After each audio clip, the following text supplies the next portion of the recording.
All right, we are live. So, welcome everybody to another Run Wild with Us. Ask Us Anything. You are here with myself, Lisa Kastner, the founder and executive editor of Running Wild Press. Chris Major, one of our amazing editors, and we have two guests who like to appear on occasion. The Master and Margarita. Margarita, who has chosen to, um, actually, she just came by. Right. So this is for those of you who have never attended one of these before. Chris and I are here for you every Wednesday at 4 o'clock Pacific time, 7 o'clock Eastern time, to answer any old questions that you may have. How you ask us those questions, you may ask?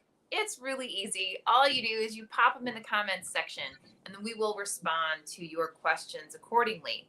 In the meantime, Chris and I, actually, he's much better at this than I am, come up with some questions that we think you might actually find interesting or You not. got some good questions. You got some good questions. Sometimes.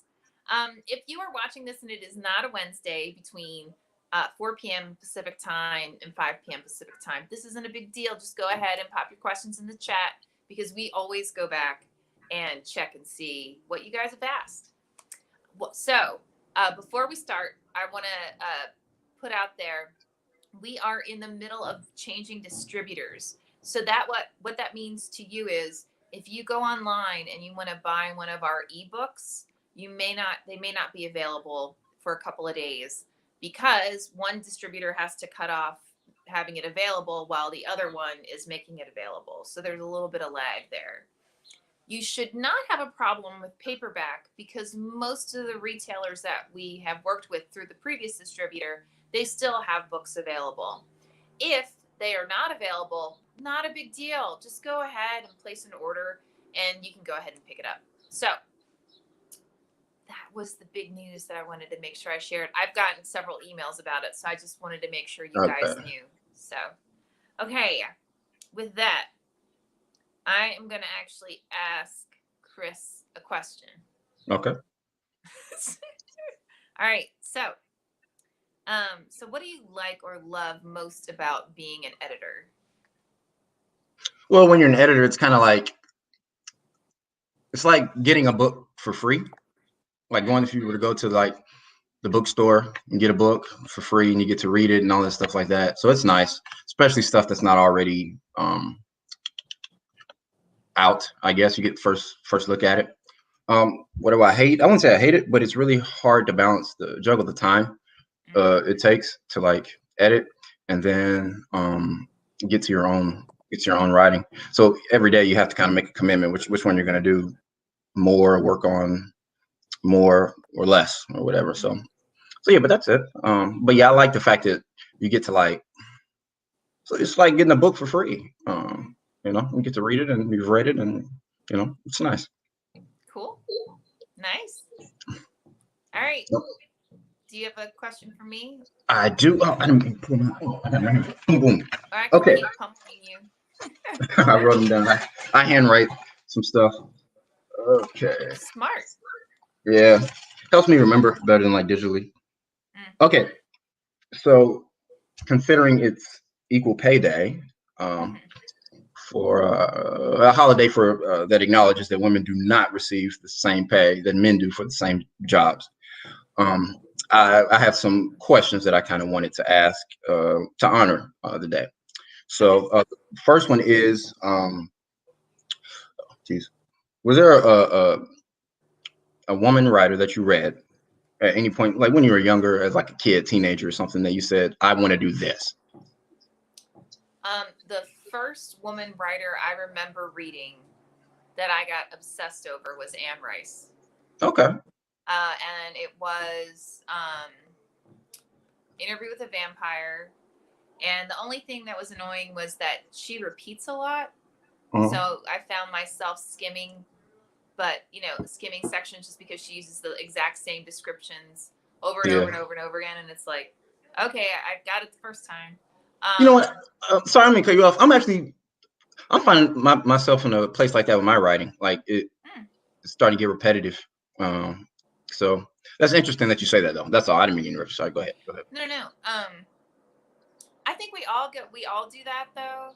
Like I know when I write, because it's like there's a description or there's something that you like that really resonates for you for that story, and so you Right. find yourself using it over and over again. Right. Um, Right. it's just as a teenager, you know, I just, so what? You skim through it. So what? Right. Right. Right. Hmm. But like Witching Hour, that was a lot.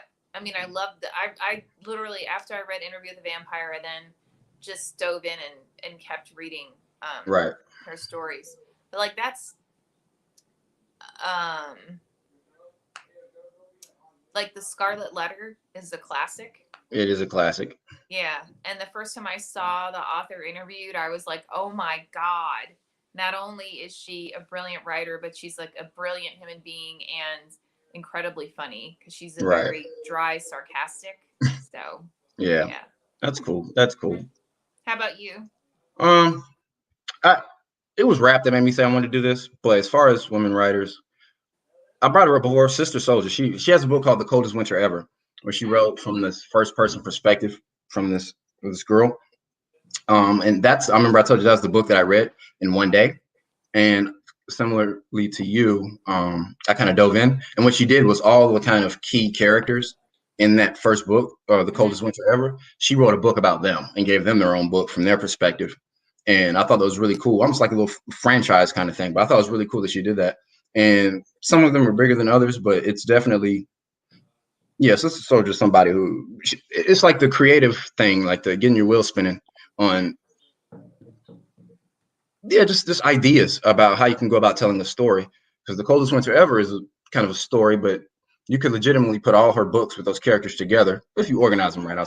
Editing, and it's one big book, and it would weave well. But definitely Sister Soldier.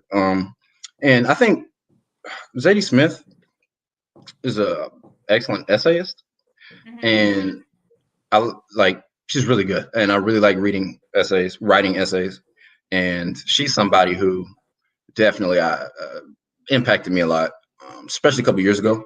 I bought Feel Free. It was a collection of essays she did.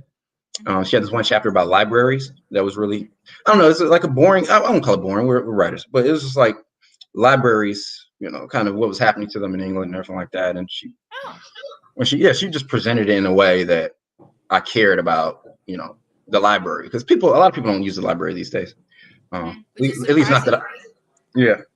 Mm-hmm. I do sometimes. I'll go there, but a lot of people don't. And the way in which you articulated how to, uh, why people should care about that. And she interweaves some other things with that too. But yeah, I'd say those two. Nice. Yeah, Okay. it's funny. Essays, you're right. People don't pay attention to essays, and they should. And they don't Yeah. go to the library enough. And honestly, libraries now, everything's digital. You can get audiobooks, ebooks, everything online. Right. So that's all. Yeah. Okay. Let me ask you another one. Who's your favorite female protagonist? My favorite female protagonist.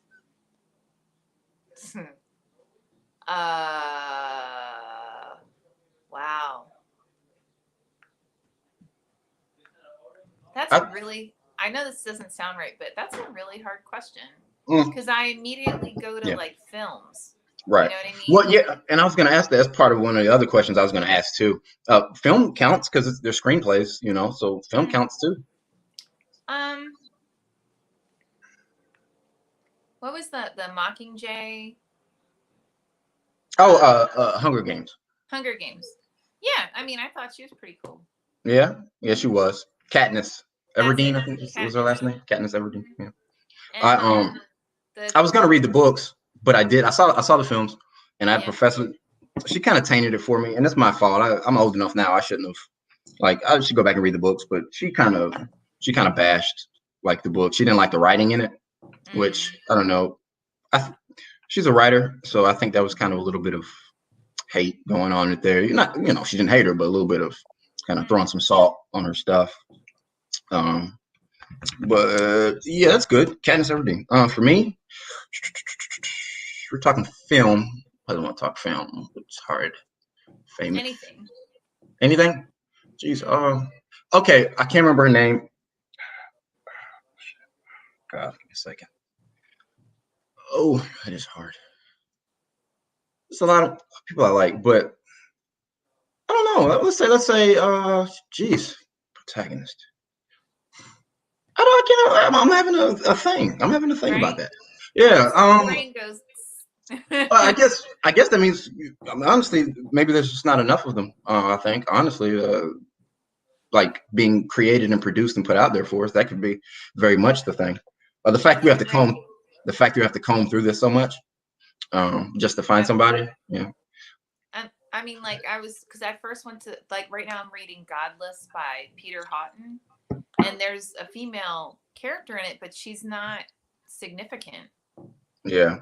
All the characters are white males, actually white teenage males. And then before that, I was reading Ink by Jonathan Mayberry, and that one does have a few significant female characters.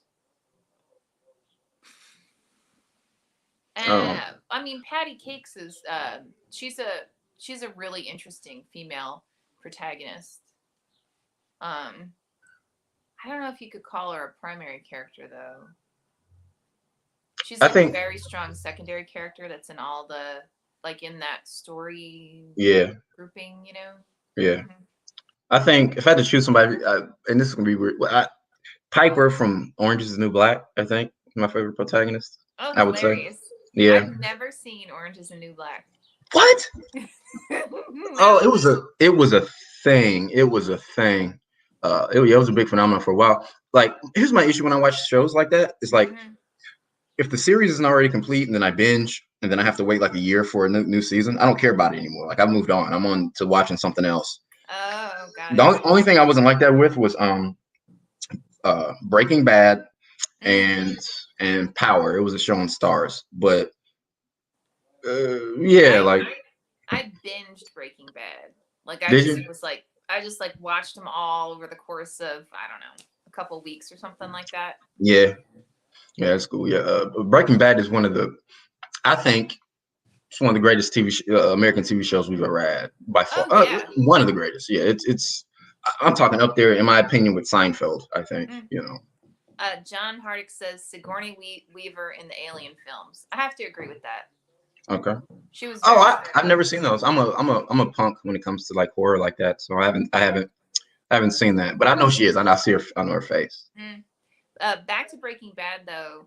What was interesting is I recently attended like a master's workshop or whatever on how to pitch TV and film. And there was an executive producer there who was taught. He basically did the pitch for Breaking Bad, which is like a high school teacher finds out he has terminal brain cancer, so he can do whatever he wants. That's good.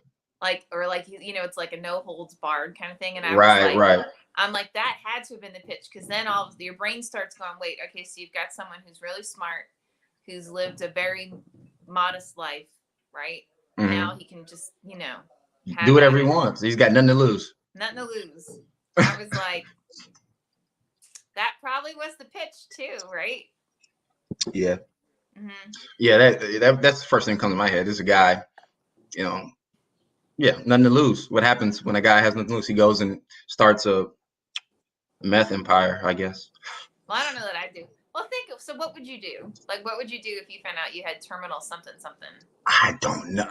I've given that thought. To be honest with you, this is going to sound really weird. If I had terminal something, I'd try every drug known to man. Every illegal drug known to man. Just to see. Just to see. I'm going out. I'm going out anyway. Why not? See, right. I try every one of them. Every one I can get my hands on. I think that's what I do. That is awesome.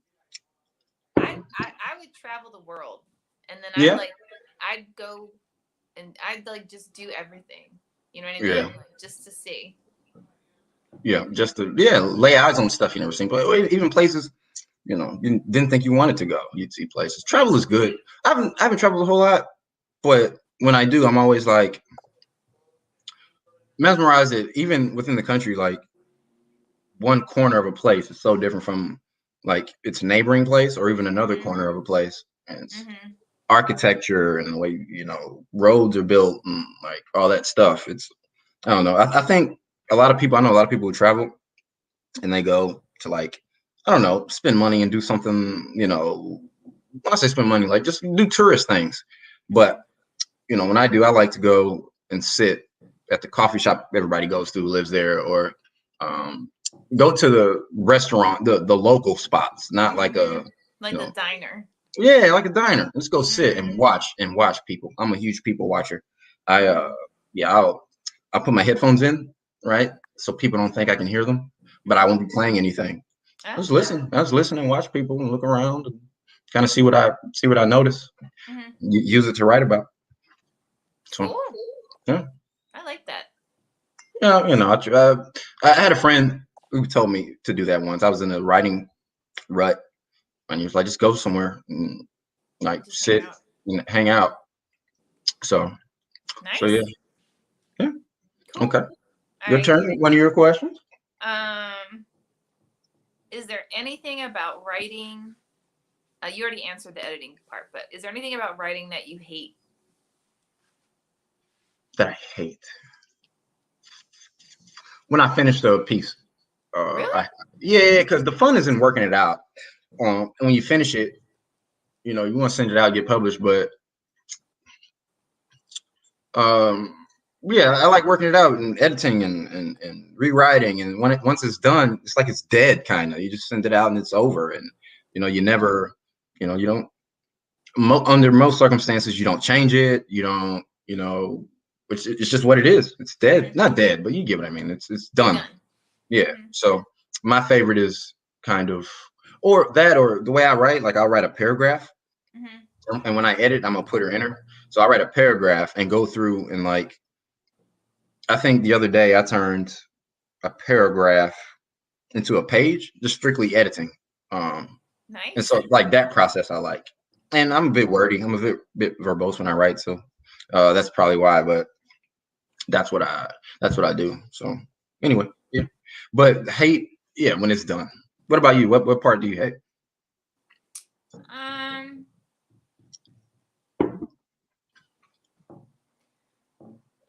I mean, it's different every time. So like, there are times when I'm writing like a short story and it all just kind of comes through, and then like you walk away and all of a sudden like you realize there's certain elements to it that you want to change. Like you can see in your head what the revisions are and stuff. Right. So you can see it all along the way, and like that's fun. And there are times when I'm writing more like novel length fiction where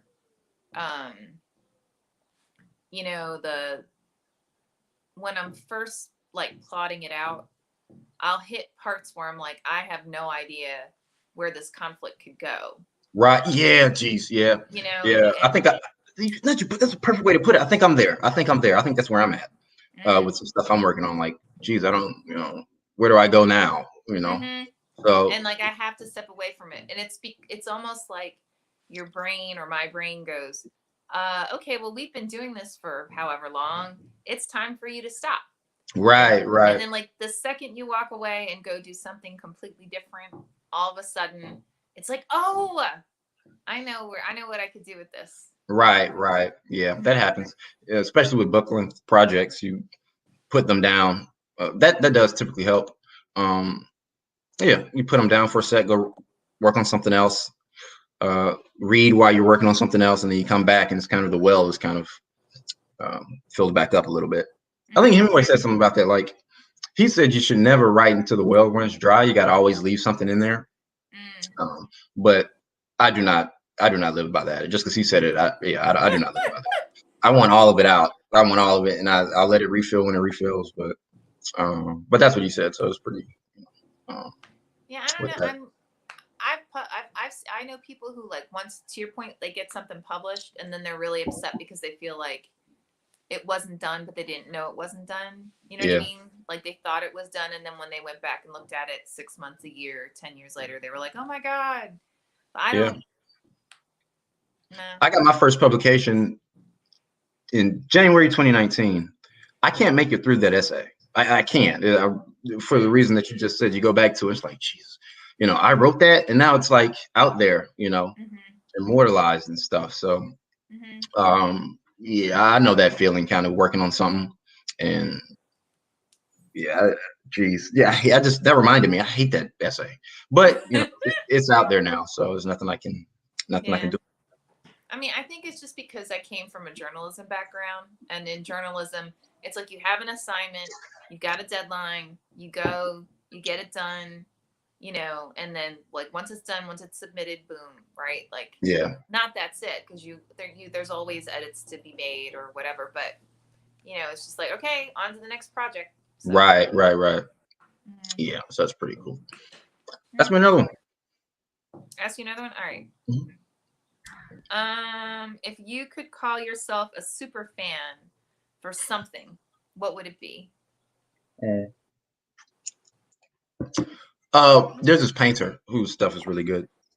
Oh yeah. So I'm a super fan. But yeah, if we're talking literary, Batman. I mean, geez. I mean, it's what it is. I mean, seriously. I don't know. There's something about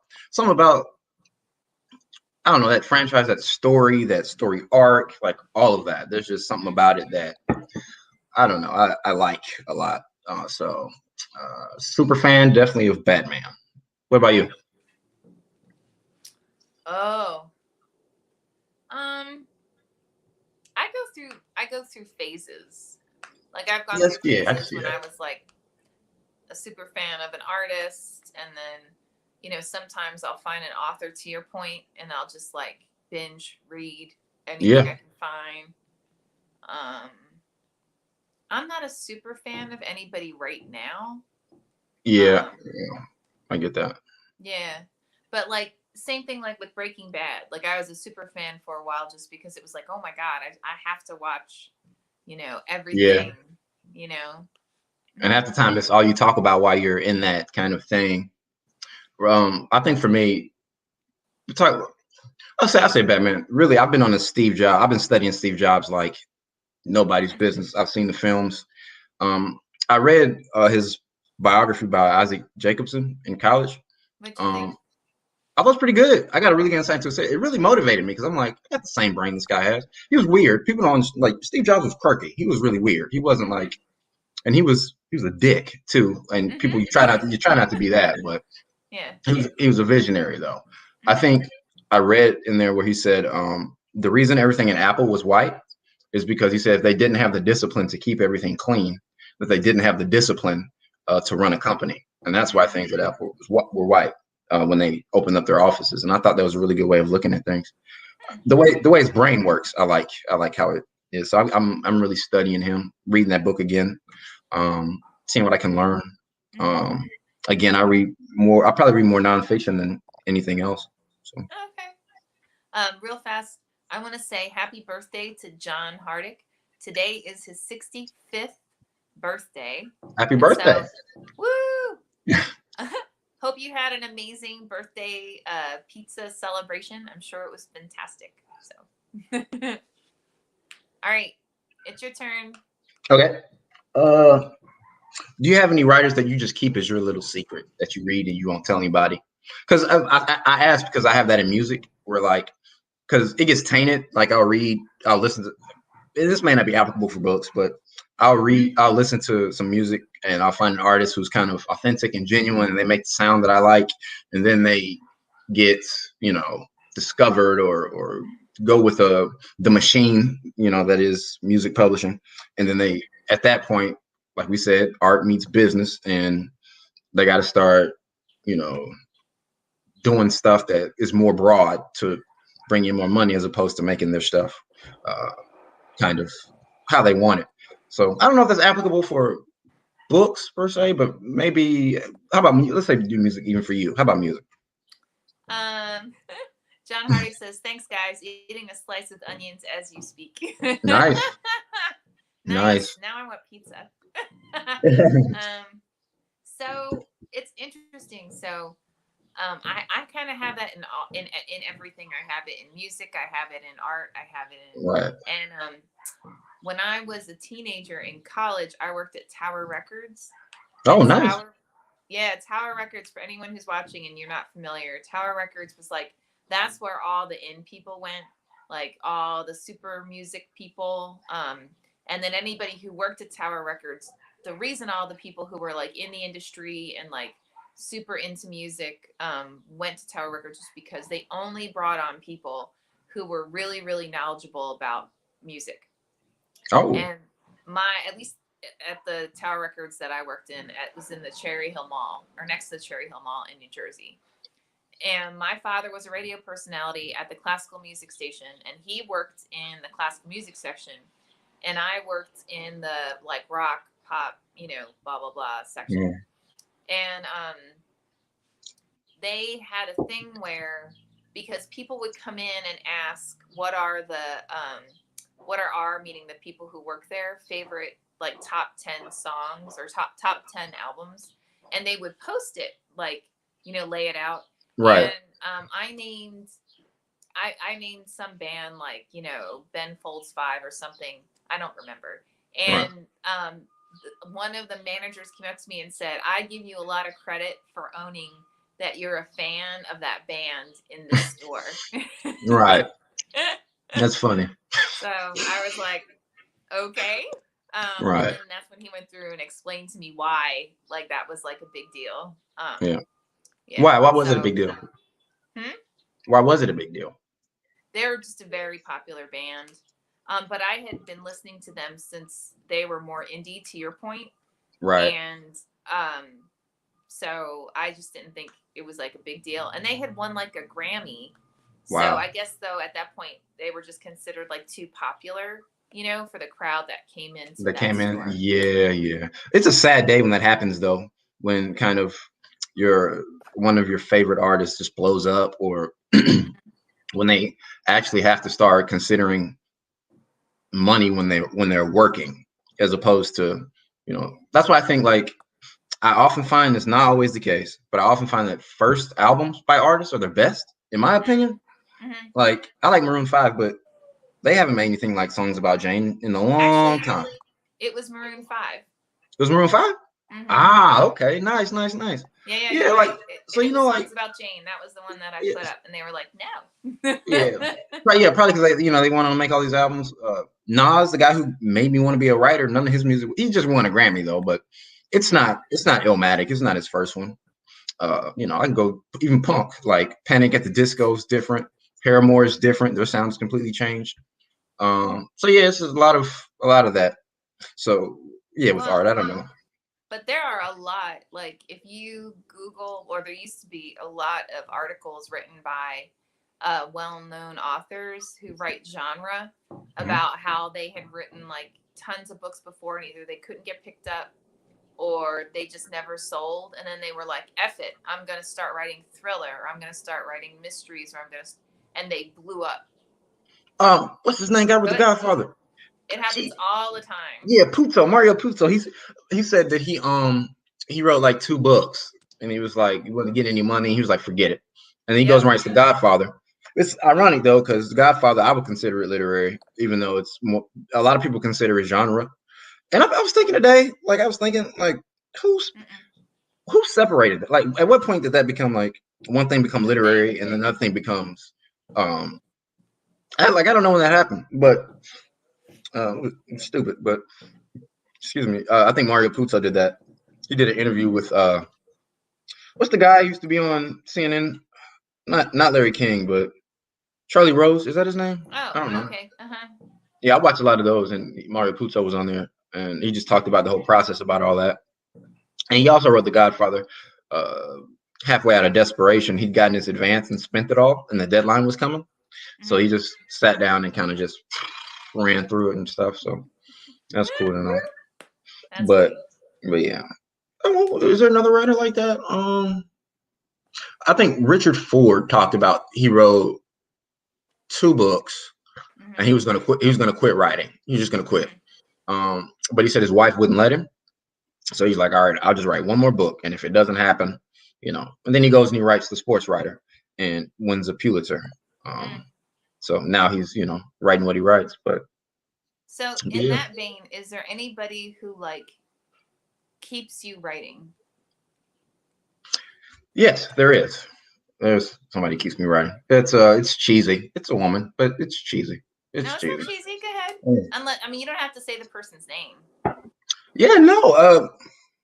I don't know. I started writing when I got serious about it a couple years ago.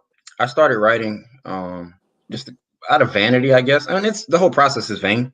But I started writing out of vanity just to be good at something and show off that I was good. I wasn't even worried about being published. Then I met a woman, and then we went our separate ways, and there's still there's a thing there, and yeah, so that keeps me around. I think I wouldn't say quit writing, but it would have, instead of being more like, I wouldn't be as disciplined about it, if I'm honest. I'd probably, because I used to have these periods where I would read for like a few months and then write for a few months and read for a few months and write for a few months. But since then, it's been more of a mass kind of like same time. I got to sit down and I got to work. So yeah. What about you? Of late, there are a couple of one is my husband. Like, I would have never started running wild without him. Right. And he is so crazily supportive of any writing endeavor, like me writing my own stuff,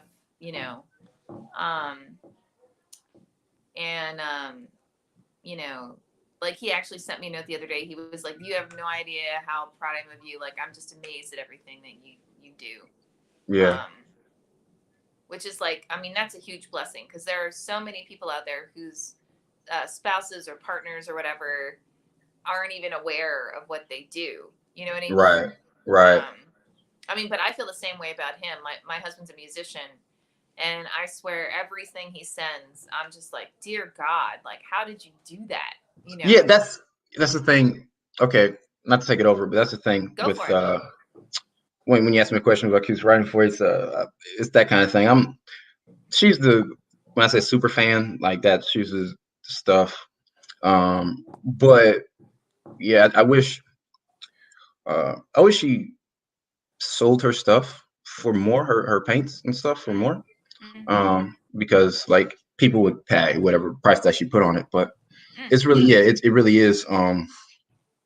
It's good to have people like that in your life who will kind of, how'd you do that, like you said, or build you up, or even catch you when you fall and stuff, may kind of remind you that, what you're doing is valid, or, and that you can do it. Your goal is not, unrealistic, Yeah. And admittedly, about, I don't want to say a year ago. No, was it pre-COVID? It was pre-COVID, actually. So maybe a year and a half ago, I quit writing. Really? Like, yeah. I had a really bad experience where I had hired an agent's assistant to do a critique of a novel that I wrote. And I didn't realize that she was not versed in like the structure of a thriller novel. Right. And so there were a lot of techniques I used in it that she wasn't familiar with, and just ripped me a new one. Wow. And was like, "This needs so much work. I'll work with you on it. You have to pay me though, like some crazy amount." And I was just like, this was something I'd worked on for like 4 years. Wow. And I used screenwriting techniques for its structure. And then in terms of like the structure of each chapter, I had used thriller techniques, right? And, everything done quite intentionally. And, at that point I was like, you know what? I don't care. I'll just do, Running Wild. I'm done. I'm not going to write anymore. And I made that statement, and I had some dear friends, including Taylor Grant, who's one of our authors and who's also a good friend. And he was just like, I don't know what happened, but whatever happened, if you want to talk about it, and whoever did whatever they did, like, they are totally wrong. Right. And I had, I'd say a half dozen other people who came out and, like, who I would have never anticipated being that supportive, Right. Right. And of course, my husband was like, okay, if this is what you really feel like you need to do right now, I support you. But I'm going to, I also think that you should never, like, don't quit, like, to your point. Right. Right.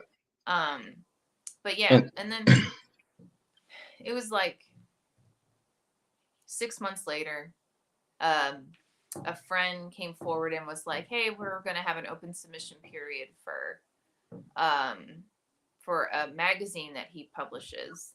And he was like, you don't have to do anything. You don't have to submit anything. But just so you know, I'm putting it out there that I think you need to put something in. And so Right. that broke me. I wrote for that, and that got me back into writing. So that's good. Yeah, especially that people were so supportive of of kind of what you wanted to do and your aspirations, and to have people like that. I know. I think I've reached the place in my writing where I may want to stop. But 2 reasons I don't. Again, there is a muse. And the other reason is, like, my friends and stuff don't take it seriously. I'm like, man, I'm not gonna do this anymore. I'm gonna quit. And I'm like, dude, shut up. Like, this is, yes, you are. I got mad one time, and I took my laptop, all my notes, editorial notes, all my editorial supplies, highlighter, ink pen. I just threw it in the drawer. I swore off it. I'm never writing another word. Threw it in the drawer. Never going to see it again. Yeah. And then the next day, I came up with an idea, and I was like, oh, I want to write that down. So then I had to pull everything back out and organize it back to where it was. And yeah, I felt kind of silly when that happened, but yeah. I think it's natural. I think every artist does that at some point, if not multiple times. Yeah. But you should never give up. Never, ever, ever. Yeah, I think I tell people all the time, like, I study artists. I study business people. I, like, when I say study artists, I don't just consume their art. Like, I study their lives.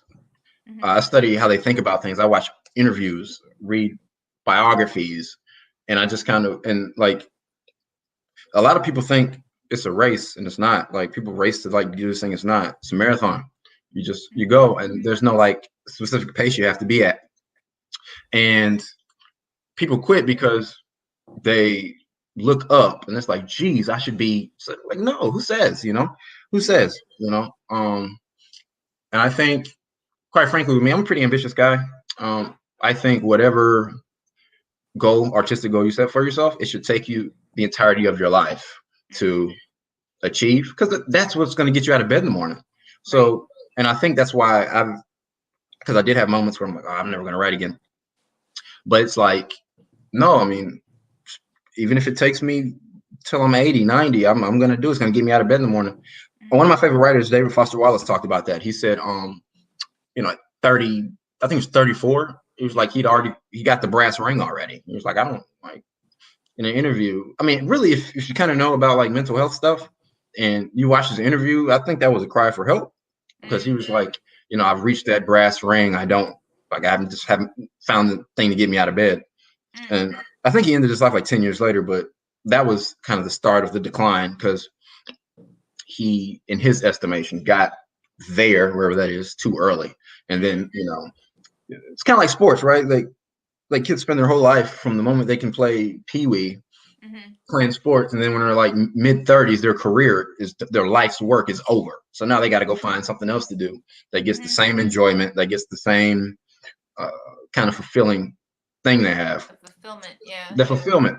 And so a lot of people have issues with that, finding that. And I kind of take a lesson from that in, I don't want, like, again, I am ambitious, but I don't want my kind of life goal to be achieved, at a time in which I'm not ready to take what comes with that. Because a lot of writers talk about, the fame part about it. What's his name? Oh, he's a writer, Philip Roth. said success can be just as paralyzing as failure. And like I think about that, and so yeah, I think people quit and stuff because they look up and it's like, geez, I should be this place, I should be that place. But the thing is like, no, no, no, it just takes steps, inch by inch, level, step by step, level by level. That's how you get places. But I think a lot of people who quit art, like who quit, like and don't do it anymore. I'm not talking about step away. We've all stepped away, pissed off or something, come back to it. But people who actually quit, I think they lose sight that it's not a race. And I think, yeah, it's just not a race.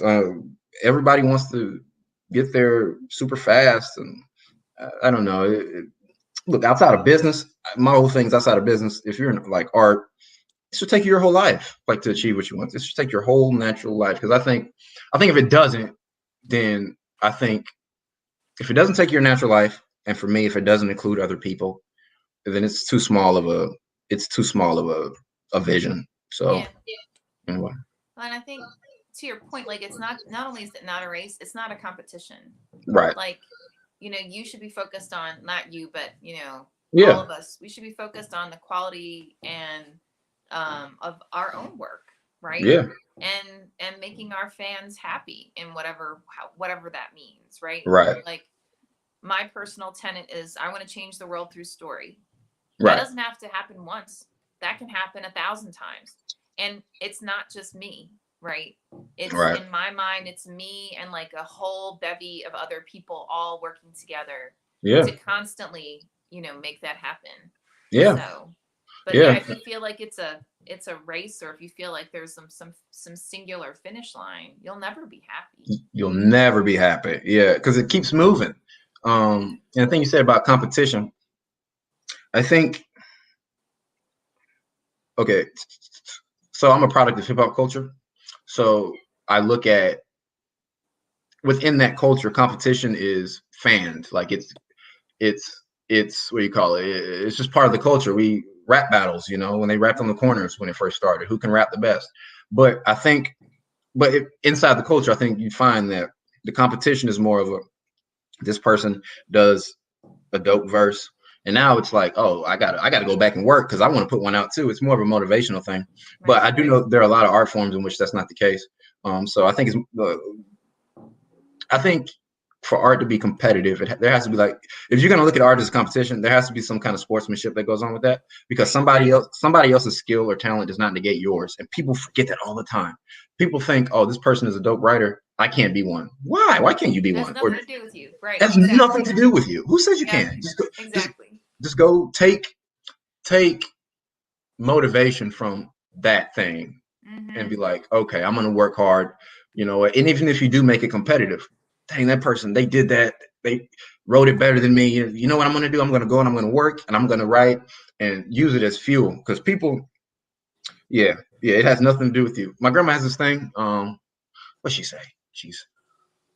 Dang, I can't remember. She always has these funny things, but sayings. But I think, people. There was this picture I saw on the Olympics once where Michael Phelps was racing this guy, or it was just him and this guy neck and neck, and the guy actually started beating him, and he looked up to see where Michael Phelps was, and ended up losing. And I'll never forget that, because it's like that's what happens when you're kind of grinding it out. On the other person. Focus on the other person. Like, no. You got to keep your eyes here. Like, and you'll figure out, if you win or, all that, you'll figure out by everybody else once you, get to where you're going. Once you achieve that goal, you'll figure it out. And then once you achieve the goal, then don't get obsessed with, oh my God, I'm in this moment. Because that's how that's when people fall, Just stay focused on, even once you've hit that first, goal, that first thing, whatever it is, right? You've got to just say, okay, now what can I do next, right? Like, what's my next goal? What's the next thing that I can do that will, achieve whatever my personal objective is, Yeah, it's always the next thing, and that does take strategizing, even in your art career. But it's always the next thing. Okay, I hit this milestone. Maybe you celebrate. You earned it. Celebrate for a little bit, but you can't, like you said, you can't stay there, because you go to sleep with a win, you can wake up with a loss. So you got to always work. You got to always be kind of thinking about the next thing in the moment, achieve your milestone, and then go to the next one. That's right. And that's how you climb and get to, that's how you get to Olympus, that's simple as that. So that's right. All right, your turn. Okay. I forgot one already. What film do you think had the best? And I don't know if it's gonna be. I don't know if this question is like, what's your best or favorite movie? Because I don't want it to be that, but like, what is from a directing point of view? If you watched the movie and you said the director did a good job with this, with the camera shots and the way in which they showed everything. Because I have a favorite director. I have a favorite director. I mean, I have a couple of recent ones. I really like, and this is going to sound stupid, but I really like Black Panther. Yeah, Ryan Coogler. Yeah, that was good. He's good. He did Fruitvale Station a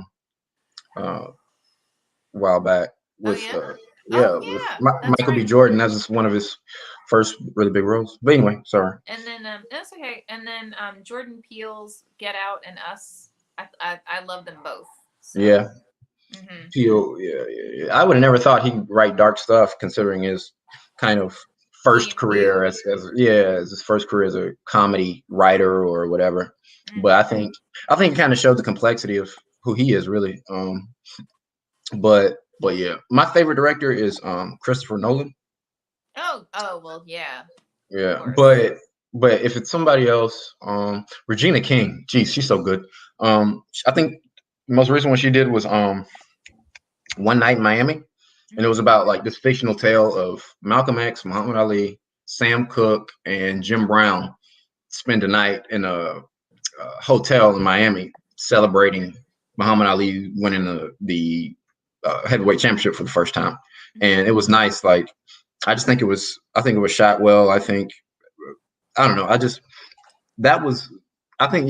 King did an excellent job with that, directing that. And I know films are collaborative as hell, but I think she did a really good job, kind of bringing all that together at the end. So yeah, that's what it is for me. Yeah. Okay, so for anybody who is watching this right now, I'm Lisa Kastner. I'm the founder and executive editor of Running Wild Press, and I'm here with Chris Major, one of our amazing editors. And we are here for you every Wednesday between 4 p.m. and 5 p.m. Pacific time, 7 p.m. and 8 p.m. Eastern time.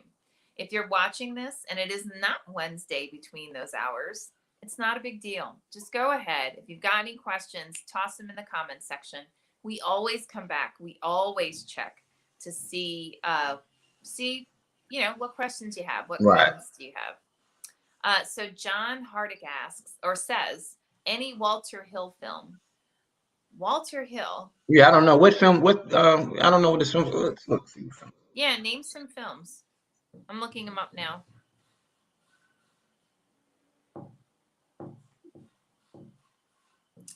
Okay, Walter Hill. Oh, okay. 48 Hours. The Warriors is a classic. 48 Hours, the Eddie Murphy film? Yeah. Nice. The Warriors is like a cult film that if someone hasn't seen it, they need to see it. It is it's a classic. Yeah. I haven't seen it. Let me see. I haven't seen it. Johnny Handsome, Bullet to the Head. Hard Times. That's another classic. Yep, you're right. I never saw Southern Comfort. I haven't either. I was just looking at that. I'm trying to find something that I may know, but I do know 48 Hours. I do know 48 Hours, so that's good. Yeah, he does. John says he has a unique way of storytelling. Yeah, he really does. Actually, I think my husband was the one who introduced me to the Warriors, and I was like, I don't know why we have to watch this, and then I realized, like, after I saw it, because it feels like an indie film. Right. Mm-hmm. I haven't seen was that Streets of Fire? I haven't seen that either. That's cool though. I think I need to get more diverse in my directors. I think I should start choosing films based on who directed them. I'm definitely gonna check out some of his films. I'm gonna read some of the descriptions. Yeah, they're classics. Yeah. Oh, I was gonna ask you, The Warriors. What is that about? It's about they're basically gangs. In all honesty. Oh, I know that. Yeah, I know that movie. It says I haven't seen it. A turf battle between New York City street gangs that rages from Coney Island to the Bronx. The warriors are mistakenly fingered for the killing of a gang leader. Soon they have every gang in the city out to get revenge, and they must make their way across the city to their own turf. You know, that reminds me of that Michael Jackson video. What's it called? Oh yeah, Thriller. Yeah. No, it was Beat It, I think. Was it Beat It? Okay. I don't know. But yeah, they were all the gangs. That's interesting. Oh, that's interesting. But that's cool. Yeah, I heard of it. I think I've seen that. The art, the art for the film, like the front thing they put at the movie theaters, it looked pretty cool. But I have a hard time. People are gonna hate me for this, but I have a hard time watching films that were produced like past a certain point. Now, granted, for like 90s films, it's different because like there's a nostalgia to that. But like other stuff, like quality level. I wouldn't say quality. Oh, well, I can't say quality, but when I do try and watch older films, there's definitely, I feel like, and I know nothing about film. I haven't gone to any film school. I don't write that. It's just me, a novice saying this. But there feels like sometimes the quality has gotten better over time. Acting, directing, film, the camera shots, screenwriting. For me, it feels like everything gets better the more we progress. So sometimes it gets hard for me to go back and watch older films. But if I was a film student, I think that would be like, you have to do that because you have to. It's building. You know, you got to build on. You know, I think I took film studies. I think Battleship Potemkin was a real big deal. Apparently, I had a professor told us that, and it's a really old film. I can't remember if there's any sound. I think there's just images, black and white images. But apparently, she was like, "This is a big deal." Yada yada yada. But yeah. So, but I'll try. I'll give the Warriors a try. The film anyway. I'll give it a try. If I like the film, I'll read the book. Yeah. John says in the Warriors, they cut the first couple of minutes. It's about getting someplace safe. References 300 warriors marching to the sea in Persian times because they know it's safe in their home. A new version, they added the first 5 to 10 minutes and gives it a different perspective. Interesting. Okay. Yeah. Cool. That is interesting. Mm-hmm. All right. Let me see. Okay. So when you were a kid, okay, what did you think you were going to be when you grew up? An attorney. I thought I was going to be a lawyer. Really? Yeah, I did. Why? They run in my family. It's bad. It's almost like a rite of passage. But yeah, most of the men in my family have law degrees, even if they don't use them. And it was kind of like a way to be cool, fit in with them, and thought I'd go be some hotshot lawyer, and make a bunch of money. And then I don't know. I think I was a political science major freshman year of college, and I took an creative writing English course and just switched my major. And most people say you study English, you can go, that's good for a good, tool to have for law school. But I just want to do that. I was like, I just want to do this. Like, this is what I want to do. But yeah, when I was a kid, I'm going to be a lawyer really bad. It was bad. I went through a phase where I wanted to be a nurse because I read one of my mom's romance novels, and this was a really cool character. He was a nurse. It was really cool, and I wanted to do that for a little while. But for the most part, since I was a kid, I wanted to be a lawyer. What about you? Well, there was a period when I wanted to be an archaeologist because I just thought it would be cool to like go out to like and excavate, archaeological sites and discover things and go into the Egyptian pyramids and all that. And then I wanted to be a rock star. That ain't bad. Because hey, why not? Right. It didn't matter that I don't have a very good voice, but that's fine. No, that doesn't matter. Bob Dylan can't sing a lick. Well, that's true. Yeah. And I went through a period like I had books and books and books and books. I think I started writing song lyrics when I was, oh my God, I don't know, 8 or 9 or something like that. Right. So I mean, I wrote tons and tons and tons and tons of song lyrics. I studied it, you name it. Can you still write? Can you write lyrics now? I probably could. I haven't tried in years. Right. Probably take some time to dust it off, dust the skill off and stuff. Yeah. Yeah. Let me think. And honestly, a lot of it came down to like, I would, when I hit like the what, ninth grade, and you start looking at like, so what do I want to be for real when I grow up? Right. I would research how long it would take to get the degrees you needed to become whatever. So that's what killed archaeology. And then I was like, I'll be a I thought it would be cool to to design buildings. Because I had in high school I had an art major, and I was pretty good at math, and I was great at English, and I was like, I could do this, but then I wasn't great. I don't know. When I found out, an architect, I found out how much school you needed for that. I was like, never mind. Right. And then I never became a teacher for the same reason that I was like, how much school do you need for that? And they're like, well, for a PhD, it's like, 10 more years. And I was like, holy crap. Yeah. Nope, I'm good. Yeah, I wanted to be a PhD too at one point. I think it was the first thing I wanted to do when I was like, I wanted to be like, like Toni Morrison, Maya Angelou, get this PhD and then you can still write books and stuff.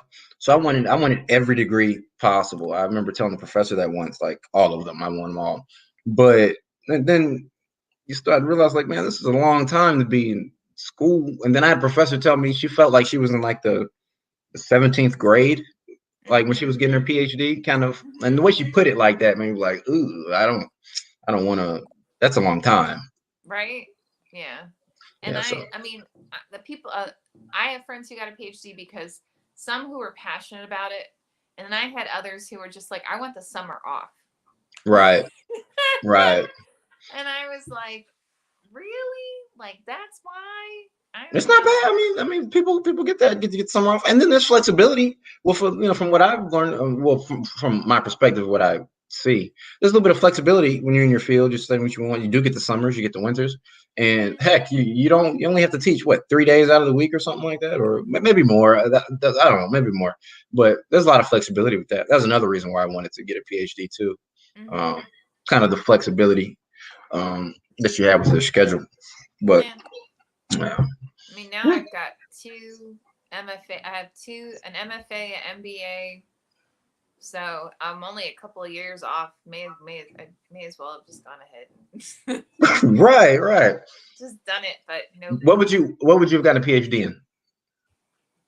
Oh, I don't know. I honestly, there was a period in time when University of Pennsylvania, and they were trying to recruit me to go there for grad school. Right. And I remember I was talking to the gentleman, and I'm like, well, I really like English, and like, I really like creative writing, but I also I like visual arts and blah, blah, blah. And he was like, well, we could just make up a program for you. And I was like, you can? And he's like, yeah, people do it all the time. Like, but it's housed under like an MA, or you know what I mean? Like, my sister's school, my sister's alma mater did that. Like, you could go there. I don't know if it's for graduate school, but I know for undergrad, you could go there and just create a major. You can do, So, and then I was just like, I'd already been in the working world for, I don't know, like 6 or 7 years at that point. So I was like, do I really want to quit? Because you're basically saying I'm completely restarting my life. Right. Yeah. So I'm going to drop everything, and I'm now going to go and get a PhD in whatever. And at that point, I was like, no, I felt like I was on a good track, Right. I mean, I still wanted to get a graduate degree, But yeah, so I didn't pursue that. So Yeah. obviously. Right. Right. But that ain't bad though. University of Pennsylvania, that's Ivy League. Yeah. I mean, who knows if they would have, like, once I actually submitted my application, if they would have been like, yes, of course. Just Right. totally Right. makes Right. sense. Right. Right. Because there's a difference between them recruiting you and then actually accepting you, Right. Right. Right. So, but I anyway. got you. So with that, it is 5 o'clock my time. It is 7 o'clock Chris's time, and it's 8 o'clock if you guys on the East Coast. So we are going to sign off. But if you are watching this again and it is not Wednesday at those times that I just mentioned, please feel free. Go ahead. Join us every Wednesday between 4 and 5 p.m. Pacific time, 7 and 8 p.m. Eastern time, on whatever format you're watching us, Facebook, Twitter, YouTube. We're always here. We love your questions. Yes. We love talking to you. So with that, we're going to sign off. Have a fantastic evening, and we will see you guys next week.